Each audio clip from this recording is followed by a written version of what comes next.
Este módulo se corresponde con el cuarto módulo del tema metales. En este módulo vamos a desarrollar metales no ferrosos.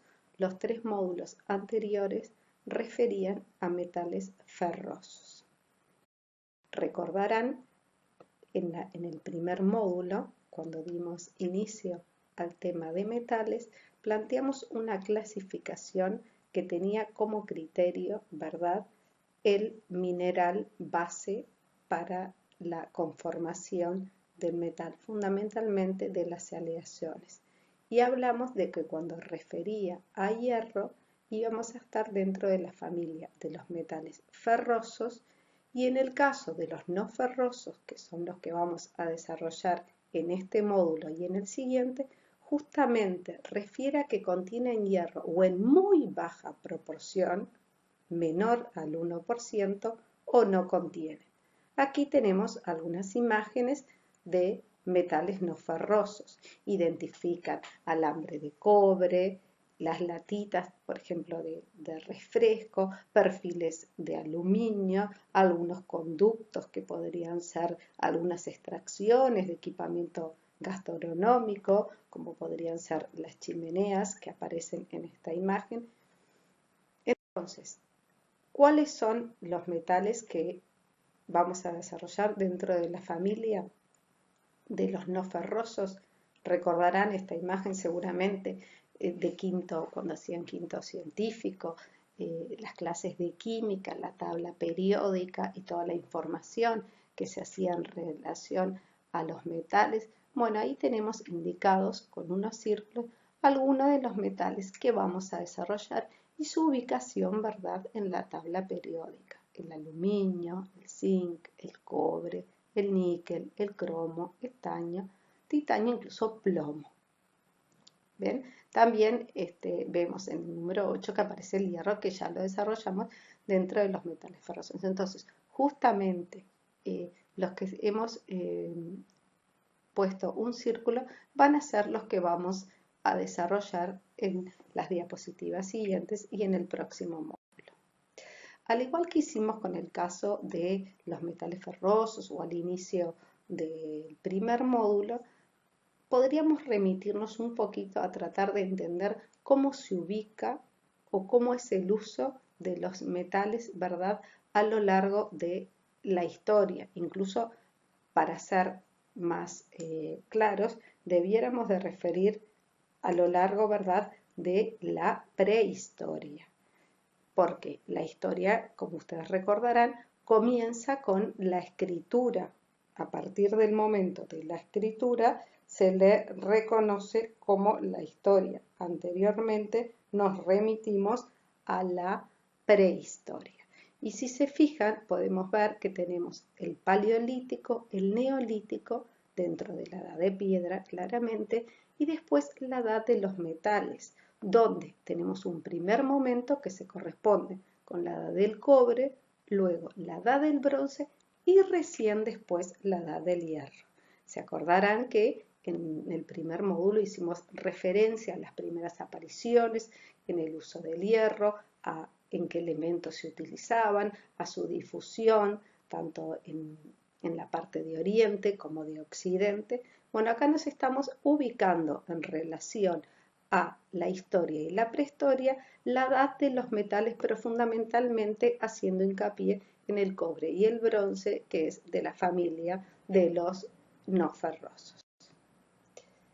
Entonces, metales no ferrosos. Por un lado, materiales metálicos, que son sustancias inorgánicas que contienen uno o más elementos metálicos o no metálicos.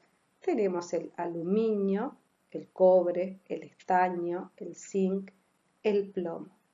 Pero también aleaciones metálicas. Recordarán que nosotros, cuando desarrollamos las primeras diapositivas de metales, nos remitimos a la importancia del concepto de aleación. Entonces, la combinación química de dos o más elementos metálicos o uno o más elementos metálicos con uno o más elementos no metálicos. Específicamente, alguno de ellos podría no ser metálico. Entonces, estas aleaciones para su clasificación, que fundamentalmente vamos a desarrollar el bronce y el latón, ¿verdad? Se clasifican en función primeramente del elemento principal, el que aparece con mayor incidencia en la composición. Algunas clasificaciones que tienen que ver con estos metales o que podemos hacer en general, podríamos aplicarlo para todos los metales, pero en esta diapo nos estamos remitiendo fundamentalmente a los no ferrosos, tiene que ver de acuerdo a su densidad, íntimamente relacionada, por tanto, con el peso. Y la clasificación tiene que ver con pesados, ligeros y ultraligeros. Esto es importante en el proceso constructivo para considerarlo en la etapa de diseño, puesto que la ejecución y la puesta en obra de estos materiales deben ser considerados también en la etapa de proyecto. Ustedes piensen que la integración a la obra de estos materiales, su incorporación, su puesta en obra, considera claramente su posibilidad de distribución por la misma.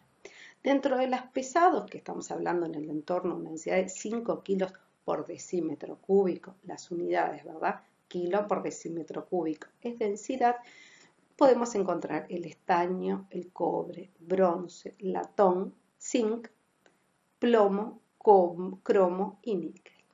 Ligeros, que estaría entre 2 kilos por decímetro cúbico y 5 kilos por decímetro cúbico, el aluminio. El aluminio es de uso masivo, ¿verdad? Es importante, va a ser de los primeros materiales no ferrosos que vamos a desarrollar. El titanio, muy utilizado para piezas de revestimiento fundamentalmente. Ultraligeros, o sea, muy livianos, de menos de 2 kilos por decímetro cúbico, tenemos el magnesio y el berilio. La diapositiva anterior entonces remitía fundamentalmente a un criterio de clasificación en función de la densidad, por tanto, considerando el peso. Las presentaciones comerciales. ¿Cómo encontramos estos productos a nivel de proveedores, a nivel de la industria de la construcción? Es importante, puesto que estos son elementos y datos que nos permiten a nosotros proyectar nuestras estructuras, nuestras resoluciones arquitectónicas. Por ejemplo, el estaño se presenta en barras, chapas, hilos, que tienen que ver con alambres u otros. En cambio, el cobre se presenta comercialmente tanto en perfiles como en tubos, en barras, en chapas, en hilos o en otros. El cobre y el aluminio. Vieron que a nivel de variedad de productos en los que se presentan son los que tienen el espectro más amplio, abarcan el espectro más amplio. En cambio, no existen perfiles de plomo, ¿verdad? De cromo, por ejemplo, simplemente hay barras, de níquel también, de titanio también, pero también hay láminas. Entonces, es importante conocer cómo son estos productos a nivel comercial, cómo se presentan los distintos productos confeccionados a partir de metales no ferrosos a nivel comercial. Bueno, vamos a hacer primero agrupar las propiedades generales de los materiales no ferrosos como conjuntos, si bien después vamos a empezar a desarrollar cada uno de los ejemplos. Algo de esto habíamos hablado cuando referimos de los metales en general, bueno, su buena conductividad eléctrica. Piensen, por ejemplo, alguno de pronto desarmó alguna llave o algún tapón y vio algún conductor de cobre, incluso hay de aluminio y demás, pero bueno, eso puede ser un poco familiar. Los metales no ferrosos son difíciles de soldar, en cambio algunos, otros no. Desde el punto de vista de la corrosión, claramente tienen una mejor resistencia que los ferrosos y eso tiene que ver fundamentalmente con su composición, ¿verdad? La presencia de hierro es el problema en relación a la corrosión. Recordarán que el óxido del hierro y la permeabilidad al oxígeno era la que comprometía a los componentes desde el punto de vista de la durabilidad. Desde el punto de vista mecánico también tienen una peor respuesta a los metales no ferrosos que los ferrosos. Eso es importante considerarlo, si bien hay algunos beneficios como pueden ser fruto de su composición, la mejor resistencia a la corrosión, las resistencias mecánicas son menores, las respuestas a resistencia mecánica son menores con materiales no ferrosos. En general, desde el punto de vista económico, son más costosos que los metales ferrosos. Si nos planteamos, por ejemplo, hacer una comparación en cuanto a la respuesta en algunas propiedades o comportamientos de los metales ferrosos y no ferrosos, en la primera gráfica podrán notar cuánto mejor es la respuesta desde el punto de vista de la elasticidad, o sea, tiene mayor módulo de elasticidad del acero en relación a otros metales no ferrosos. El módulo de elasticidad, para que tengan presente, cuando trabajamos sobre el ensayo de tracción del acero, hicimos referencia a este concepto donde se relacionaba, ¿verdad?, la tensión con el estiramiento. Eso responde al primer módulo. La resistencia a la tracción, ¿se acuerdan que también vimos hicimos referencia al ensayo, que planteamos gráficas que relacionaban tensión de formación, incluso en el último módulo, al cierre del último módulo, del módulo 5, este es el 4, les voy a dejar unos links de unos videos para facilitarles el entendimiento y la profundización en este ensayo. Si se fijan, desde el punto de vista de la resistencia a la tracción, medida en kilogramos sobre centímetro cuadrado, es sobre superficie, recuerden, tensión es igual a fuerza sobre superficie, vemos que el acero tiene muy buena respuesta, pero el titanio, que es un metal no ferroso, tiene mejor respuesta. El problema que tiene que ver con el titanio es el tema, la gran complejidad está en el tema del costo, de la economía.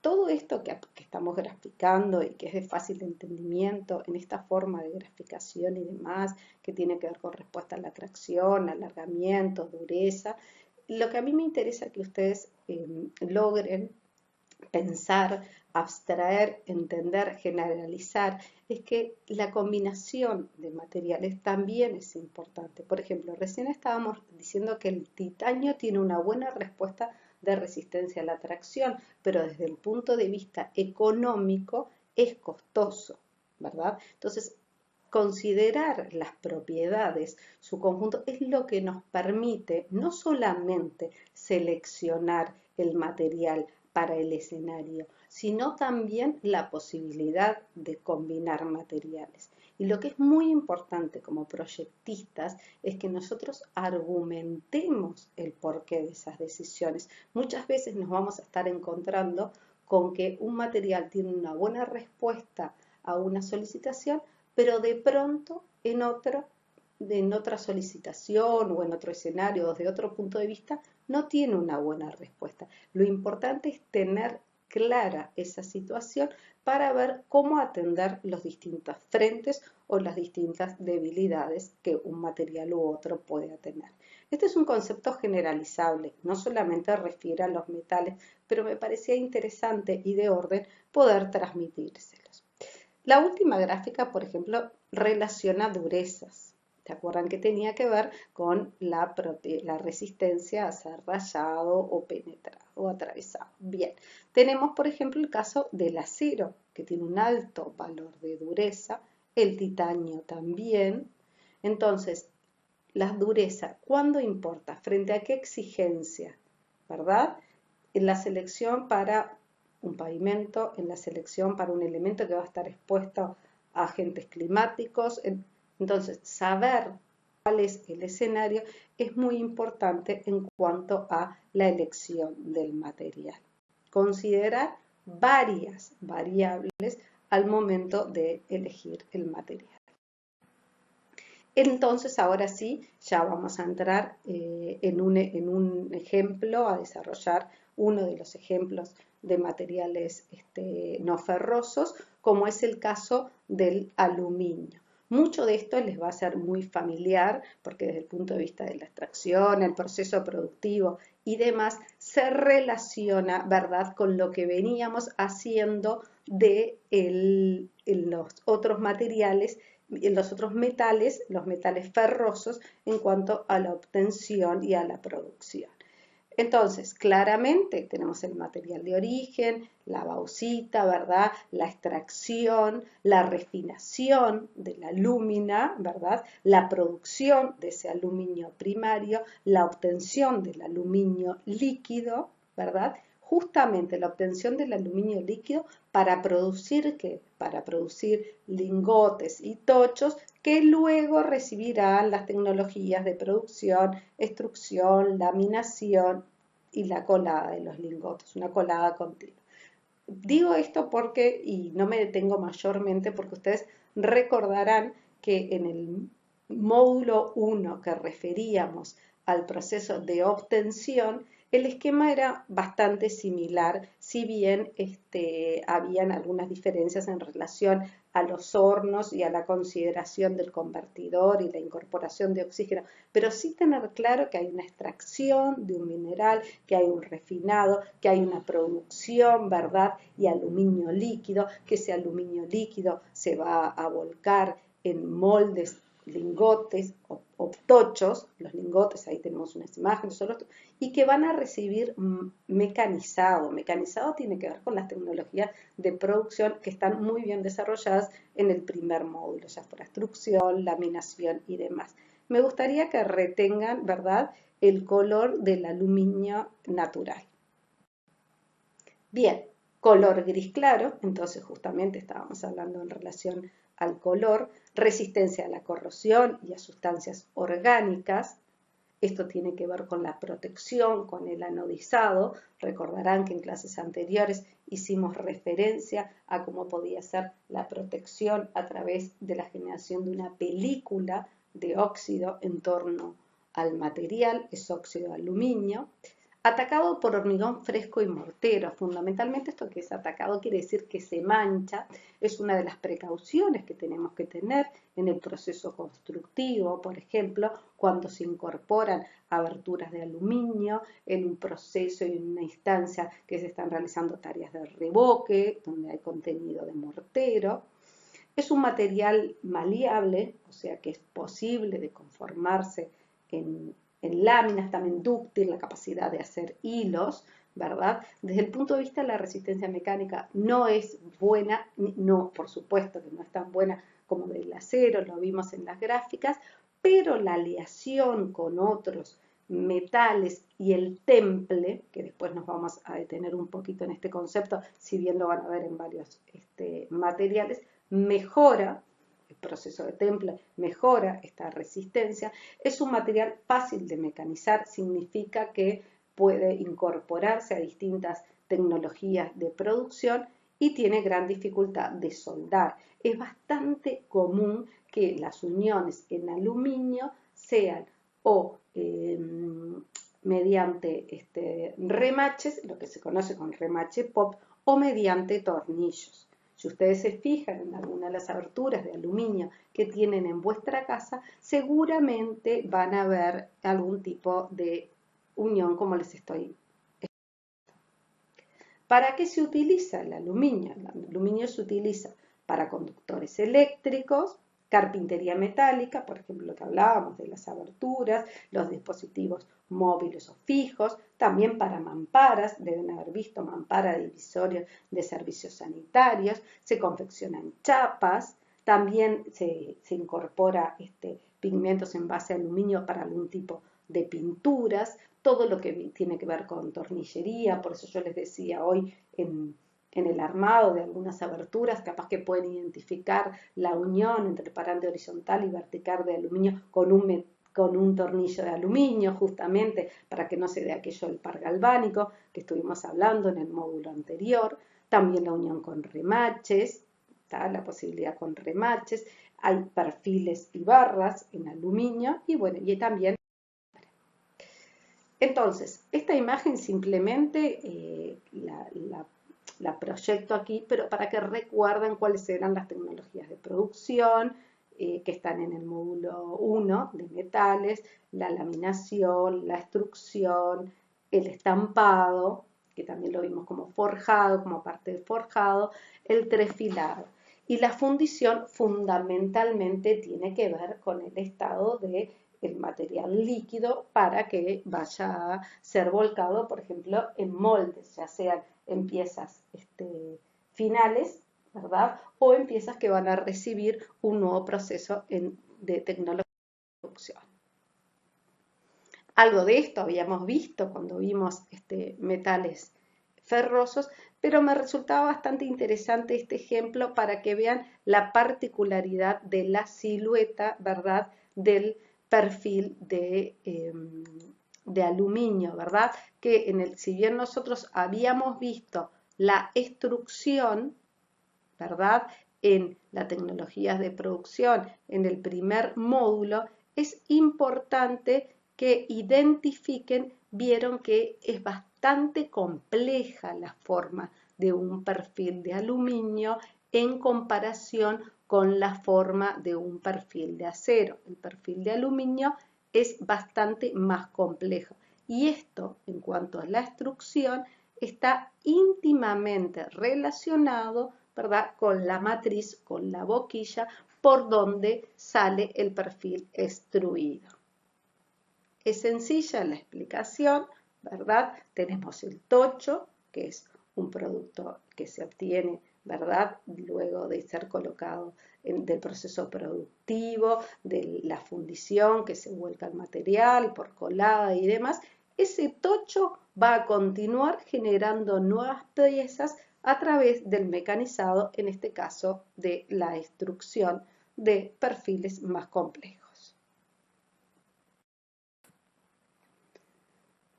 Tres parámetros importantes a tener en cuenta en cuanto al aluminio.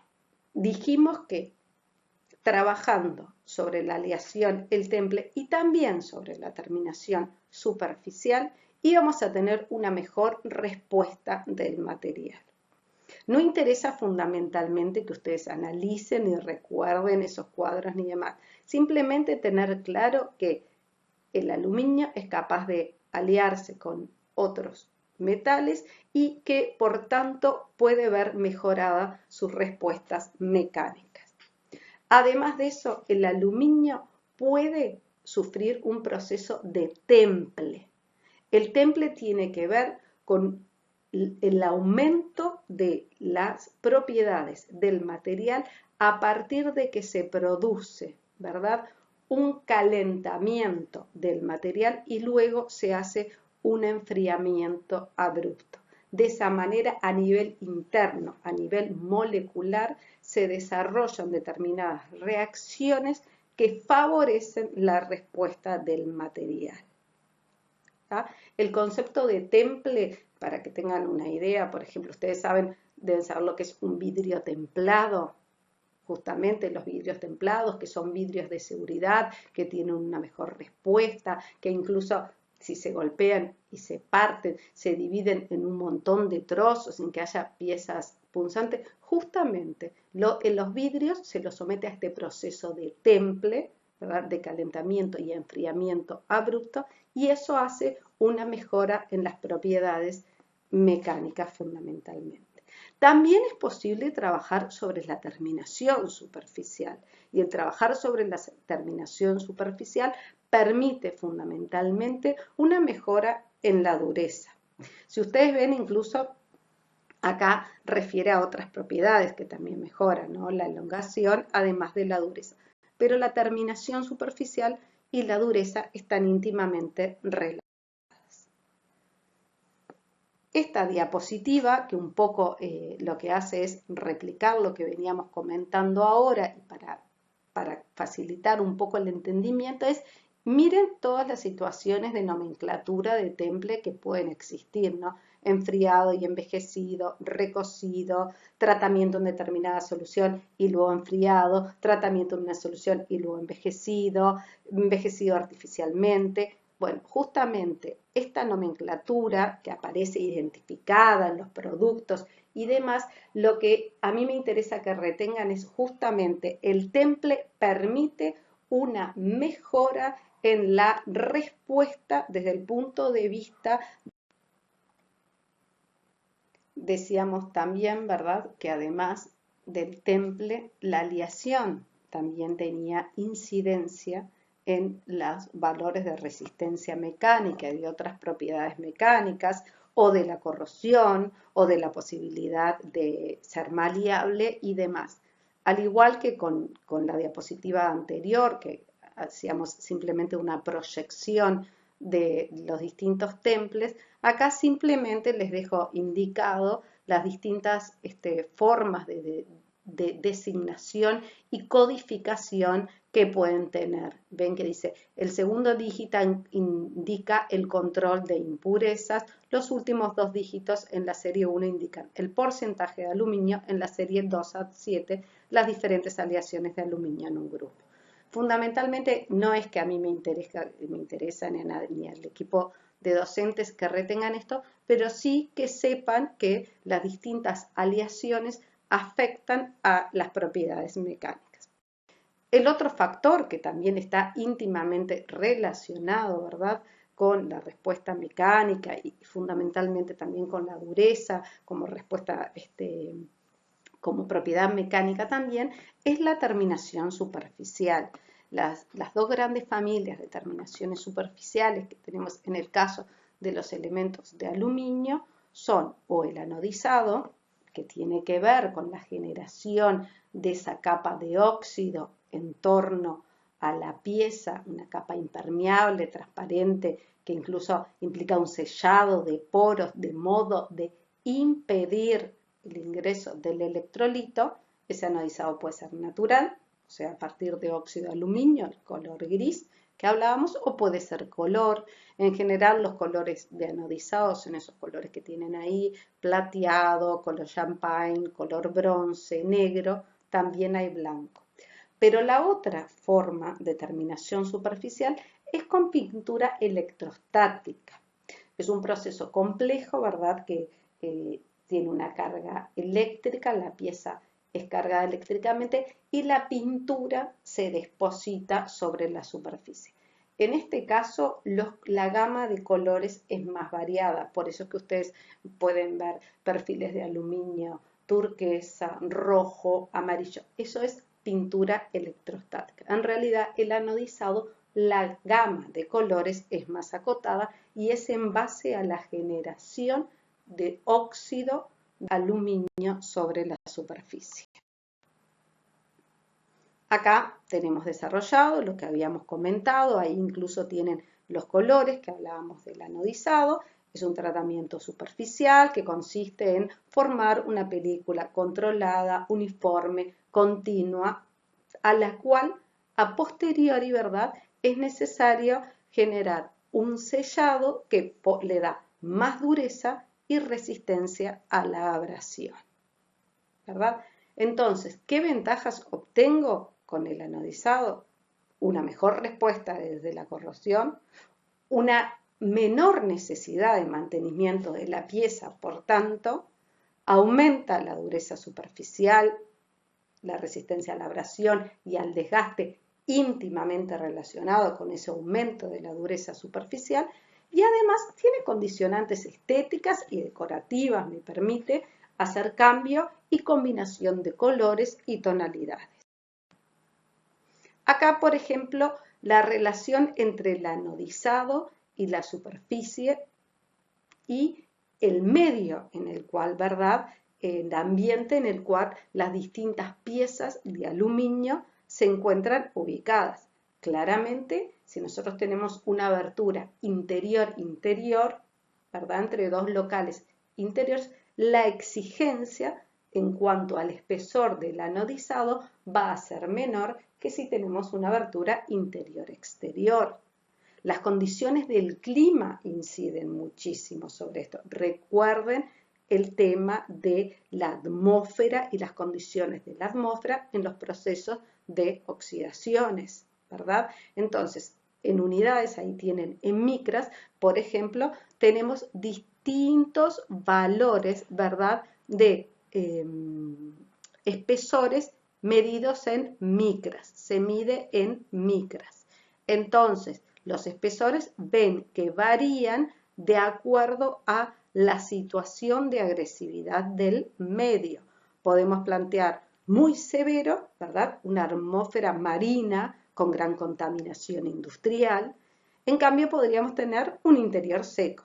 Entonces, ahí podríamos tener en un interior seco un espesor de capa anodizado de 11 micras. De pronto, si estamos en una situación industrial y a su vez dentro de una atmósfera marina y justamente, ¿no?, y hay agentes atmosféricos que influyen sobre la pieza, pero además de agentes atmosféricos, hay algunos aspectos que tienen que ver con ácidos de la industria de la construcción. Bueno, justamente las exigencias en cuanto al espesor de la capa de anodizado tienen que ser mayores. Estaríamos en el entorno de las 25 micras. Para que tengan alguna idea, imagen, ustedes esto ya les es un poco familiar, si de pronto se plantean ver algunos ejemplos de los dispositivos o las aberturas que tienen en vuestra casa. Estos son imágenes, a mí simplemente me interesa que retengan la complejidad, ¿verdad? La complejidad que tienen los distintos perfiles que surgen fruto del proceso de extrusión. Lo que hablábamos hoy, ¿verdad? Estos perfiles son extruidos. La matriz es mucho más compleja de lo que es la matriz en la extrusión de perfiles de acero. ¿Ah? Estos son detalles en corte, en planta, pero acá en esta imagen pueden ver claramente identificada, ¿verdad?, la complejidad del perfil.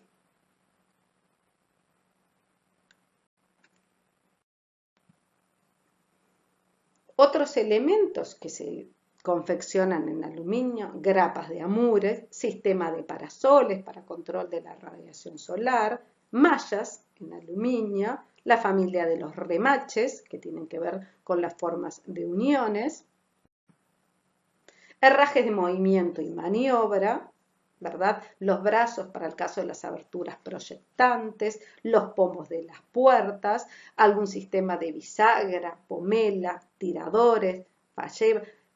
En realidad, lo que tiene que ver con dispositivos en sí, de herrajes, ustedes los van a ver en el módulo de construcción 2, ¿verdad? Esto es fundamentalmente construcción 1 y la aplicación, pero me interesa que ya vayan reconociendo lo que son algunos de los herrajes de movimiento y de maniobra para los distintos dispositivos. Nosotros acá estamos entrando por la aplicación del metal, pero no está de más que ustedes empiecen a identificar estos tipos de herraje. Acá hay algunos más, seguramente este tipo de cierre a inyección les es muy familiar en las aberturas corredizas, hay también pasadores, hay también aldabillas, todo esto es confeccionado o posible de ser confeccionado en aluminio, conjuntamente con los tornillos por aquello de evitar la generación del par galvánico y demás. Otros ejemplos de terminación que les pueden ser un poco más familiares, fundamentalmente los ejemplos superiores, lo que es el actual banco hipotecario, el edificio de usuarios de Antel y demás, que justamente el revestimiento o la terminación es en base a paneles donde la capa o la lámina exterior es de aluminio, ¿tá?, que puede ser incluso coloreado o demás. Estos paneles tienen otra estructura, tienen una estructura, ¿verdad?, en base a aluminio, pero en el interior, como ven aquí, la terminación es aluminio, ¿verdad?, pero el interior tiene un polímero. Repito, Son dos láminas de aluminio, pero en el interior tiene un polímero. Ven que hay distintos colores de terminación en aluminio.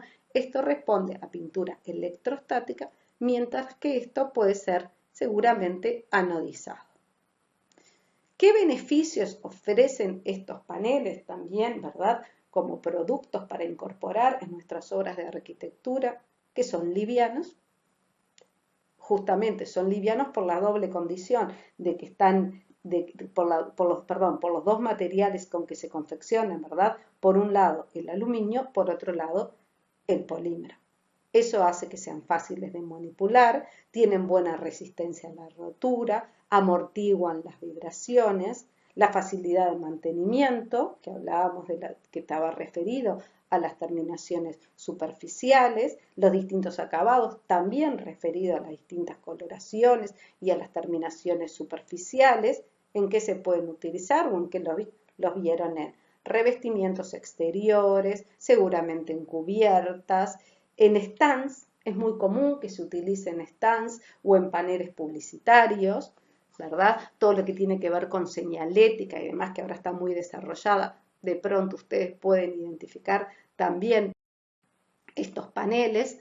Acá simplemente, para que entiendan un poquito de lo que estamos hablando a nivel de fijación y demás, tenemos una superficie que es, por ejemplo, el muro, que tiene su barrera humídica, que no viene al caso, y luego se colocan estos paneles a través de estos elementos de grapas de fijación, ¿no? Acá está más representado en grande esta grapa de fijación y luego viene una estructura secundaria y luego ¿verdad? Se colocan los paneles. De esta imagen, repito, me interesa que retengan que hay una posibilidad a nivel de productos de la industria de la construcción de paneles compuestos en aluminio en base a dos láminas de aluminio y un alma de poliestireno, lo que lo hace liviano y posible de ser incorporado como terminación de nuestros proyectos de arquitectura y de las arquitecturas que ustedes pueden ver a nivel local y a nivel internacional, ¿no? También en aluminio, ¿verdad? Existen otros productos como pueden ser las chapas que varían, ¿verdad? Lo que nosotros decimos las dimensiones, la monta, la onda y demás. El aluminio se utiliza también como encofrado para dar respuesta a situaciones de apoyo, ¿verdad? Para las construcciones. Nosotros hablamos algo de los encofrados y que iban a recibir el hormigón y demás, que era un material amorfo, pero bueno, este tipo de encofrado en aluminio tiene grandes ventajas. Ustedes piensen desde el punto de vista de evitar la corrosión. Estas estructuras están expuestas, ¿verdad? A la intemperie, existe electrolito y demás, el hecho de poderlas resolver con un metal no ferroso es muy importante. Acá aparecen otras piezas que ya estuvimos hablando también. Estampadas, láminas estampadas. ¿Por qué el estampe? Por ejemplo, en estas piezas, de pronto cuando ingresan al ómnibus lo pueden ver o demás. ¿Qué es lo que posibilita? Esta terminación superficial posibilita que no haya deslizamiento. Entonces, el hecho de que no haya deslizamiento, ¿verdad? Para el uso en pavimentos o para locales transitados, como pueden ser los del ómnibus, que uno a veces ingresa, ¿verdad? Con el calzado húmedo o demás, este tipo de terminación y de estampado evita el deslizamiento. Otros productos, para que vean la cantidad de productos que se hacen en aluminio, que se adopta el aluminio, ¿no? Bandejas portacables para la eléctrica, distintos tipos de luminarias, ¿verdad? Luminarias de menor consumo, de más consumo, con terminaciones anodizadas naturales, con terminaciones anodizadas colores, conductores, ¿verdad? Para la transmisión de eléctrica. El desarrollo del aluminio y el uso masivo del aluminio permite que existan todos estos productos. Incluso Esto también les debe ser familiar, deben haberla visto en alguna cubierta y demás. La terminación de la barrera humídica, que es la membrana, es en base a un film de aluminio. Cuando queda expuesto se dice membrana con terminación de aluminio gofrado. El gofrado responde a esa especie de estampado, ¿verdad?, que tiene en la superficie. Este no es un estampado de una chapa, es simplemente una lámina que protege a la membrana asfaltoplástica. Pero realmente el uso del aluminio en construcción es masivo. Bueno, por acá estaríamos entonces terminando este cuarto módulo donde desarrollamos metales no ferrosos de forma genérica y luego desarrollamos de forma particular el aluminio.